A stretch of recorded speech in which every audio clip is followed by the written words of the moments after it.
ସବୁଦିନ ପରି ସେଦିନ ବି ଝିଅକୁ ସ୍କୁଲ ଆଣିବାକୁ ଧାଡ଼ିରେ ଛିଡ଼ା ହେଇଥାଏ। ପ୍ରିନ୍ସିପାଲ କହିଲେ, ମାମ୍ ଥୋଡ଼ା ରୁକିଏ ନା, ବାତ କରନି ହେ। ମନଟା ବସିଗଲା। ଝିଅ ସ୍କୁଲରେ କିଛି ଭୁଲ କରିଛି ବୋଧେ।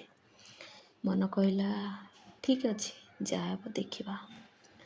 ଧାଡ଼ି ଟିକେ ଫାଙ୍କା ହେଲା ଏଥର।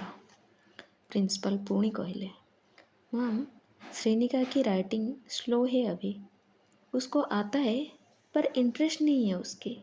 हम इधर ट्राई कर रहे हैं, आप ही घर पे थोड़ा देख लो। Thank you ma'am for the information. एतिकी कहीकि झील को आनी घर को फेरिली, किंतु मनटा भरी जाए।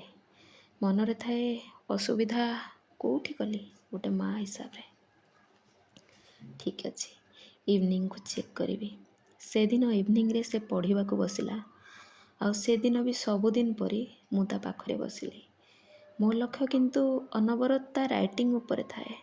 मु खोजिबा को चेष्टा करुथली कि तार असुविधा कोठी होउची। मु देखिली 4 लाइनिंग हैंडराइटिंग रो रेड लाइन आ ब्लू लाइन रे से पेंसिल निप को बारंबार एपट सेपट करुची। ता स्लो राइटिंग रो कारण मु एबे बुझीगली। एबे मु डॉट दे चलिली, से भी स्पीड राइट कला। असुविधा तार राइटिंग रे नथिला, बरम से कन्फ्यूज थिला रेड आ ब्लू लाइन भितरे। कथाटी कहिबार अर्थ है मनीषर मन भी ठीक एमती। प्रॉब्लम आसिले से भांगी पड़े, प्रॉब्लम को मनरे धरी रखे, ताको बारंबार भावे, अन्य आगरे कही प्रॉब्लम को आहुरी अट्रैक्ट करे। लक्ष्य करेनि कि खोजिबा को भी चाहेनी समाधान कौन, असुविधा कोठी, कौन कले ठीक हो।